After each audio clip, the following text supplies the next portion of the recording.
Fiction with Shirley Jump. Hi guys, and welcome to another Fun Fiction Friday where we get to work on our books and I'll give you a writing prompt and we talk about writing. If this is your first time here, welcome. It's streaming live on both Facebook and YouTube, so let me know which one you came from because I don't really know. I can kind of sort of see from the comments where everybody's from. Or what platform they're coming from, but it's streaming live on both. And eventually I'm going to figure out how to stream it live on TikTok too, but that's not something I'm going to figure out this week. I hope you all had a great writing week. And if you have any questions about your writing, feel free to drop them in the comments because I'll answer them during the sprints. With the sprints, we do quick 10, 15-minute bursts because that keeps you from thinking about it too much. I was just talking to somebody about this the other day about how just doing the sprints makes such a difference in their writing because you're just not worrying about it a whole lot. My goal today is to kind of look at some scenes that I had cut from one of my other books and decide if I want to throw them in or how they might work in the plot. I've also got a writing prompt for you guys. I'm going to put that up. There we go. Actually, I'm going to make myself small and the prompt big for now. So that way you have something to jumpstart your imagination, ha ha ha, pun intended, in case you're kind of struggling or you're looking for a plot twist that you can add. This is a great way to do that. So I'm super excited that you're here. Nice to see you, Gayla and Robert and Wendy and Half a Mo and Silver Ali. You guys are awesome. I'm always psyched to see you here. And let me know if you want what you're working on, how your writing went this week. If you're struggling with anything, I'm happy to talk about it. We'll play a little music when we do the prompt, the sprints. I'm still on the prompt here. And then we'll come back after and talk about writing in between. And I see it's chilly and rainy where Gayla is. I'm glad I'm not there. We had our winter, quote unquote, in Florida. And the last few days have been lovely. Thank goodness. Although I'm about to go to a very cold state. So I think I will regret saying that because I'm going to spend about a week in a very cold place. So we'll see how that goes. And then another cold place right after that. I've got a lot of travel coming up in March that none of it's to like Bora Bora or anything cool like that. Okay, so let's get started on our first writing sprint, which will be 15 minutes. We go a little bit longer in the beginning and then we do the shorter ones so that it doesn't kind of drag for you. And I will play some music, and when we come back, please feel free to ask any questions that you have. I'll see you in 15 minutes.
Wow, 15 minutes went really fast. I had come across a file when I was working with the second mastermind group on Tuesday. And I was looking at it thinking, oh, these would be some really great scenes that I had used in a very early rendition of the book that I'm working on Fridays. And so I went and pulled 2 of the scenes out of 10 and put them in because I'm going to work with that. So nice to see you, Heather and Miss Blogger and Cheryl and Silverali. Great job. And Cheryl, I admire you for being here. Miss Blogger, can you please make a video on the ultimate Insta love story structure with a printable PDF for Microsoft Word so I can transfer it to my Google Docs? Are you talking about a plot outline for a romance? Because I'm very much in the opinion of everybody needs a goal, motivation, conflict, which is what is in my master plot plan. And I'll drop the link in here for that. I don't have like an Insta love story thing like that. I'm not quite sure what you mean actually. So this is the Circle community and all of the handouts are free on there. You can just join, anybody can join. It's free. You get maybe 1 email a week and you can dig through all of the resources there. There's plenty of, it said there was an error. I don't know if you guys saw it. Oh, I think it's up at the above thing. There's plenty of resources on plotting and giving up and being motivated to write and developing characters and lots of stuff like that. And if you can be a little more specific, Miss Blogger, then maybe I can put you in the right direction. But I don't ascribe to a formula for anything because I'm very much about the characters creating the story because that's what creates an emotionally connected story with the reader. Because when the story stems from character and not from a particular formula, you really create something that the readers love and talk about. So anyways, nice that you're here, Cheryl. And yes, healing vibes for sure. I hate going to the oral surgeon. I hate going to the dentist. I hate all of that. I go because they make you. And, you know, especially in your 50s, they're like, you could have a heart attack. So yeah, you definitely have to go. But very glad you made it here. I hope everybody had some great writing during your 15 minutes. Did anybody try the prompt? Because I think I told you guys last thing is that I used before was kind of having a character open a door and find a box. And yes, the nearest thing to a mythical formula is romancing the beat, as Half a Mo said. I don't really like doing that though. I have a video that I'm working on right now that's all about not using an outline, because I really despise being slapped into a box there and having to write exactly what the outline says. Even though they make me do synopses for my books at HarperCollins and Hachette, I don't look at them. I don't want to know. I just want to write the book. Nice to see you here, Mary. And thank you, Gayla. I'm glad you read the book again and it got you back on track. I'm really excited about working on the workbook in between everything else that's going on. It's been a lot. Yeah, I'm definitely trying to get those things out and finish up the videos for the romance series. I don't know, maybe I'll be able to have more time when I travel, says everybody, and it never happens. Great job, Heather and Robert. You guys are just killing it. So I'm super stoked for you. And Robert, yes, on the prompt, I think you mean. It's one of my favorite prompts to use. I do it all the time. People find a piece of paper or a book or a box, and then I just let my imagination open it and see what's going on. Great job, Wendy. I probably added like 2,000 words, but literally I just copied and pasted, so it doesn't really count. They were written a long time ago. All right, let's do another 15 minutes and see where you guys get, and then we'll come back and we'll talk some more. See you in 15 minutes.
There we go. I got like, I don't know, a couple hundred words out of that, making a pretty interesting character here.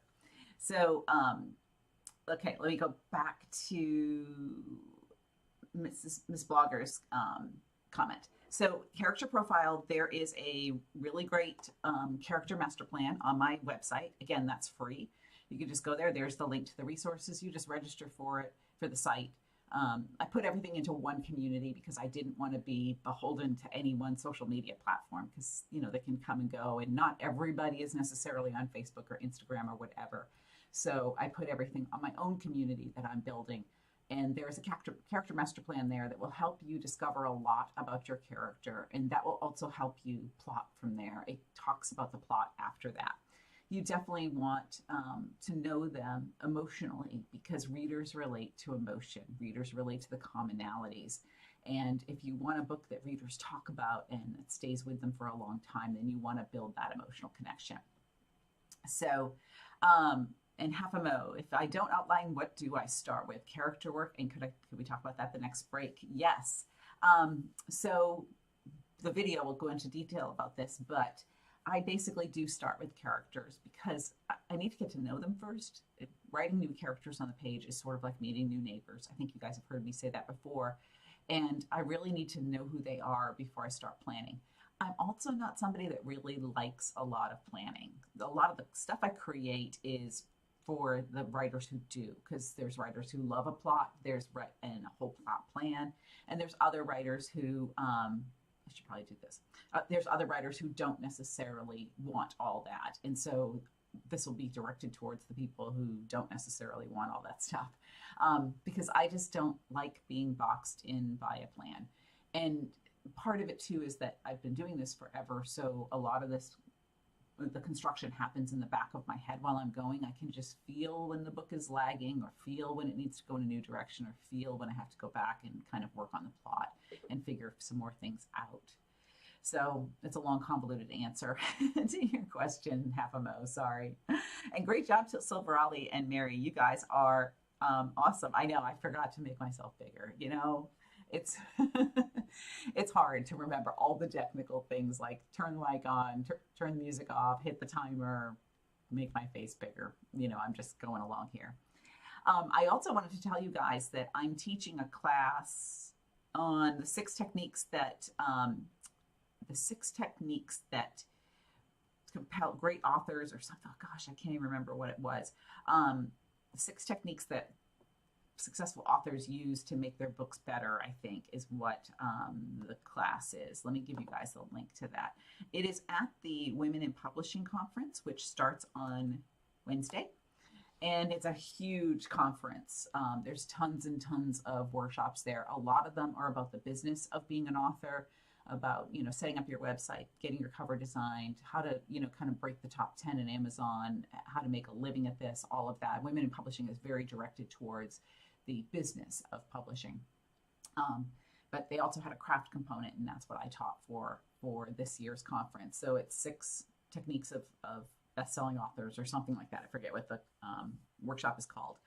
So that'll be out on Wednesday, and the link right there is for signing up for the conference. I think you get a slight discount going through my link, but I'm not 100% positive. I don't remember what they told me. Sorry. And love it, Wendy, that you're starting different scenes in different chapters. Sometimes I do that. Sometimes I'm jumping around as I'm trying to figure out who these people are and what I need to write next. And Half a Mo, for me, the outlines were the same thing. When I first started, I was talking to Suzanne Brockman, who is like one of my heroes. She's just an amazing, amazing author. And I loved her books. And I was like, so how do you write a book? And she said, I do a 90-page outline. 90 pages. 90 pages. I was like, what? But she is very detail oriented and really likes to have a plan. That's basically her personality, to really kind of have everything planned out and structured. That's not my personality, as you can all tell, but sometimes like things are kind of scattered and a little all over the place. And I tried it. I've tried it for 1 or 2 books, and I hated writing the books because I knew what was going to happen, and so I wasn't interested in it anymore. Like, I need to figure it out as I go along, because to me that makes it exciting to figure out what's going to happen next. Now, I will tell you, approaching it that way, you get to the 2/3 point of the book and you're like, I have no idea how I'm going to make this work. So it's both chaotic and crazy and fun at the same time. So I don't use an outline really. I do create a synopsis for the marketing department with Hachette and HarperCollins, but I do it, I put it aside, I never look at it again unless they come back and ask me about something for the cover. And really, I'm just doing the synopsis for the cover, but I don't look at it again. And my editors know that whatever I put there is going to be forgotten by me. And then I let the book take shape from the characters. So that's basically what it is. And yes, Cheryl, totally. I could never write a 90-page outline. And Half a Mo, with the rabbit holes, I'm definitely going to talk about that in How Do I Avoid Rabbit Holes. I'm definitely going to talk about that in the video, because I believe that because if you do the character master plan, then you know the character's deep emotional wounds, and those deep emotional wounds form their weaknesses and strengths. And our weaknesses, and now I'm giving away the big secret at the end of the video, so don't tell anybody so everybody else watches the video. Their weaknesses get them into trouble over and over again. So like Dorothy's impetuousness, her kind of rebellion and all of that is what makes her run away from Auntie M and get caught up in a tornado and end up in Oz. And it's also what kind of makes her tell off the witch and make the witch really angry. So a lot of those things are what get Dorothy in trouble over and over again in The Wizard of Oz. But she has these strengths of loyalty and courage and heart. And ironically, those are the things that the Tin Man and Scarecrow and Cowardly Lion embody as well. But those are her strengths. And in the end, that is what saves the day. So as I'm going along in a book, I look at what the character's weaknesses would cause them to do. Like, what is their problem? How will they screw this up? And once they screw it up, then they have to come up with a plan for fixing it. And things just continue to get screwed up for them because they're not learning their lessons. But as they learn and grow and they become more developed people that start to overcome their inner fears and their deep emotional wounds, then their skills and strengths start coming out to save the day. So if you analyze the movies and things that you watch and read, you'll see how character weaknesses get them into trouble a lot of times. Like maybe they're super sarcastic, or maybe they don't listen to authority, or they have trouble making relationships with others, like Bruce Willis and John McClane in Die Hard. But those people, their weaknesses bring them to where they're at, but they will eventually succeed because of their skills and strengths. And Shrek's a great example of that. I love that movie so much. And the rabbit hole sometimes can take you in a new direction, but if you're going down a rabbit hole with your plot and then you're starting to feel like I'm just treading water here, I'm not writing anything new, then back out of that rabbit hole and go back to where things kind of started to go sideways and try to write forward from there. Because I'll have scenes that I'll write that ultimately never make it into the book because they're just too much of a detour from the main plot. So I want to always make sure that characters are working towards their ultimate goals. So And could I do a video about the deep emotional wounds and forming the character's weaknesses? I absolutely can. I'll put it on my list for down the road. I've got one on setting coming out too. I haven't decided which one I'm going to release first, the outline one or the setting one, but they're both nearly done. And then I'll have to do one on deep emotional wounds and character weaknesses. And I'm going to put a note there because creating character weaknesses, because otherwise, I'll forget. Too many things going on, too many books I'm juggling at one time. So yes, I'm super excited for you guys. 90 pages, Silver Ollie, 3 kid-lit children's picture books. That's awesome. And ADHD, yes, it can be a superpower and it can also be a distraction. And I don't have ADHD. I think I'm a little bit ADD, but I'm always working on 17 different things at one time. If you guys could see my office and see my whiteboards that are just covered with projects, because I have the company during the day and then the Writing Compelling Fiction channel that I'm building, and then the community that I'm building and the masterminds and all of these other things. I go in 700 directions a day. So yeah, I totally get that. All right, let's do a 10-minute one. Let me get my timer ready. I thought I had it ready. I did not. So let's go do 10 minutes and let me know if you guys have more questions after that. So happy writing for 10 minutes.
Wow, guys, 10 minutes goes so stinking fast. It really does. I wrote another little bit, finished a scene, and then because I finished the scene, I don't know what I'm going to write next. I have to figure out a little bit more of the plot to go forward.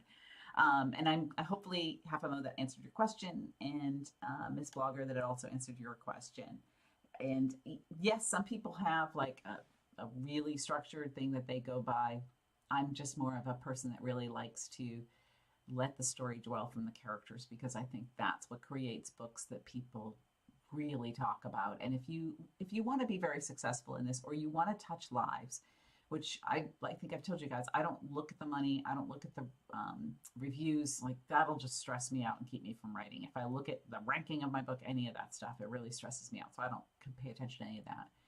But the letters that I'll get from a reader from time to time, like I was going through breast cancer treatments and this book made me laugh out loud, or I could see my grandmother in this story that you had and it just made me miss her so much. Those kinds of letters that I get from readers, that's what makes me keep wanting to write books, because I see that the commonality that I'm building in these books with the emotion is what the readers are responding to and what is making them really, I'm not sure why Cheryl's comment is sitting on my screen. I have no idea how that showed up there, Cheryl. Sorry. I think I got a hide current comment. There we go. But those books are the ones that stay with me, the ones that make me realize that my job can touch people, and I really just want to write books with impact. It's my rule at my company that we don't do books that are just fluff books, ego-driven books. We don't do that for the nonfiction side. And we just won't take those contracts. I don't care how much you pay me. I'm not going to take a ghostwriting contract for an ego-driven book. But if it's a book with impact, that's what I want to write. I just really don't want to do things that are just fluffy. So great job, Wendy, on the 342 words. That is awesome. You guys are doing great. And yes, Half-Mo, it is hard to stay on track when you're writing from the heart. And yes, I think you can tell the difference in a book like that, because those are the books that like I held on to my whole life and read 1,000 times of, or became like an avid reader of that particular writer for many, many years. And they're the books that I come back to over and over again when I want to try harder as an author and be a better writer. And so I both study structure, but don't create structure, if that, don't create a roadmap, if that makes sense. So I'll study what other people are doing for structure. I'll look at that a lot of times as I'm looking at the pacing of a book. I've shown you guys how I flag a book at different places to see how, okay, here's where they laid in some suspense, here's where they put in some of the supernatural, here's where they had a plot twist, here's where they had a really great line or a really emotional scene. I will do that with little flags or post-it notes throughout the book, because then I can see the structure. And that's what that highlighter method of learning to plot handout is all about, which is on my Writing Compelling Fiction site, which I'm going to type in here, because that's how I learned how to plot, basically, and how to construct a book. And you can grab that handout for free there as well. And great job, you guys. You guys have all done really, really great. And yes, Robert, I'm sort of a pantser and a plotter. I'm a little bit of both, because I do need to have a structure, but a lot of that, like I said, happens inside my head because I've studied structure a million times. It's kind of like watching 1,000 basketball games, and then you just sort of instinctively know when you should, feint right, feint left, or throw the ball or whatever. And so that is a little bit of both. I do need to have a little bit of a plan, but I don't want a big plan, if that makes sense. And Gayla, absolutely. The rules can just mess with your head so much. Like, I need to show, not tell. This should be in this point of view, that point of view. And I realize that a lot of the advice that I give is quote unquote rules.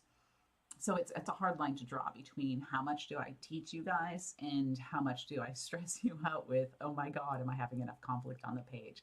I think that the more you study it, the more it becomes innate, and the more that it just naturally happens as you write. Or like even when I'm recording the videos, they remind me, oh yeah, I should probably go back and do this in the book that I'm doing, because I am just as lazy as the next writer. I will just write all dialogue and just go forward. And I have to really layer it. And one of the videos I'm planning for down the road, probably next month, is one where I kind of show you guys a before and after of a scene so that you can see how I layer it and how that happens and how I bring in all these things. I'm just trying to figure out a way to do that as a video without making it super boring. So I think that that's just a plan for down the road sometime in April. Um, and yes, it's definitely hard not to get overwhelmed by all of this. Robert, I've written genre romance, but I've also written women's fiction and just regular single title books and horror young adult and suspense novels. So I've written all of them and they all have the same, every book has the same basic structure. There's like maybe 1% that kind of, buck the trends and do something else where the character has no goal and they're just kind of existing on the page and it's some existential thing. I don't read books like that. Most people don't. They're like the outliers. But yes, all books have the same basic structure of a goal, motivation, and conflict. And it's something that I prove to a lot of kids, people in my classes where I read Guess How Much I Love You. Because that little kid's book with little nut brown hair and big nut brown hair, and also this would make a great video, it really does have a goal, motivation, and conflict in a couple hundred words. So that structure applies no matter what you're writing. It's just kind of all how you put it together. And yes, Gayla, not everybody's an outliner. Not everybody likes to make a plan. So hopefully the video, when it comes out either next week or the week after, will give you permission to not outline and just sort of go. I think a lot of it, like a lot of the questions that I'll ask you guys in the masterminds, are all about kind of getting you to think, what would this character do? What would somebody that's in this job or in this position do? How would they feel? What sort of characteristics bring somebody to this job or this place in the world? And when you really start thinking about what kind of person they are, I think that that's how you get more of a character-based book, because you can kind of figure out, all right, this is a person who really likes order in their life. So what are they going to do when things get tough? They're going to, clean out the silverware drawer. They're going to re-alphabetize their spices or whatever that happens to be. And those are the kinds of things that they do to cope. And then they're also going to do that with whatever is going on in the plot. Like if they can't get the loan for the house, they're going to try to make sure all the paperwork is in order, and that's what they're going to worry about. And then they find out that they missed some kind of a other component because they were too busy getting buried in the weeds and the details. So you got to look at who the character is and what they would do, how they would act, and how that could backfire on them. And Half a Mo, yes, a book without a black moment. It does, I think it really does let you down as a reader when you don't have that big catastrophic moment in the book where the characters have to kind of succeed at all odds. For me, I just kind of feel like, wow, I got robbed, because I really like to see them earn their happy ending or earn their success at the end of the book. It's the same way with some movies. I'll watch them and I'm like, all right, this was stupid. Like they never actually got where I wanted them to go. There was some movie we watched recently that I was just so angry with the ending. I don't even remember what it was, but I was very angry with the ending. And so, because I just didn't have that, the characters never really grew. It just kind of ended, and I hate that. So if you really like reading books that do have a lot of structure, that are really formulaic, and you know exactly what's coming next, because sometimes things like police procedurals, some romances are like that. They're very formulaic. Then write that. If that's what you like to read, you're probably not the only person in the world that likes to read it. So just as there are no rules per se on how you structure, how you put your writing process together, there are no rules that say there is only one type of book in the world. There's a lot of different types of books in the world, and you need to write what you love and what you are comfortable with and what you are excited to write every day. So if that means outlining or that means not outlining, then that's how you go about it, because it's a creative process and you can't put it into a box. So anyways, yes, and throw your popcorn moment. I've had plenty of those. Like Cold Mountain really made me do that. And I'll have to think of what the movie was and talk about it sometime, because it made me very angry that it just ended. That kind of stuff just ticks me off. I want some kind of, some kind of closure to it, some kind of something at the end of it, rather than you just figure it out on your own. Like True Detective, Night Country, the 4th season with Jodie Foster and the fighter girl. That was really, really good. But then the ending, I was like, what? It's kind of vague. Figure it out for yourself, sort of like The Sopranos. That drives me crazy. Anyways, thank you all for writing with me today. We got through an hour and 10 minutes with lots of me talking, not as much writing. So if you want, you can always go back and watch the replay and do again the writing sprint so that you feel like you're writing with somebody else. And I hope you guys join me next Friday. Please feel free to check out the Women in Publishing Conference because it looks like it's going to be amazing. There's a whole ginormous lineup of people, and you get the tapes of everybody talking so that you can have those down the road. And I think, nope, I don't have that. That's something I cut from my thing. The link is back there in the chat. And I hope you guys have a great writing week, and I will see you next Friday. Have a great week. Bye, guys.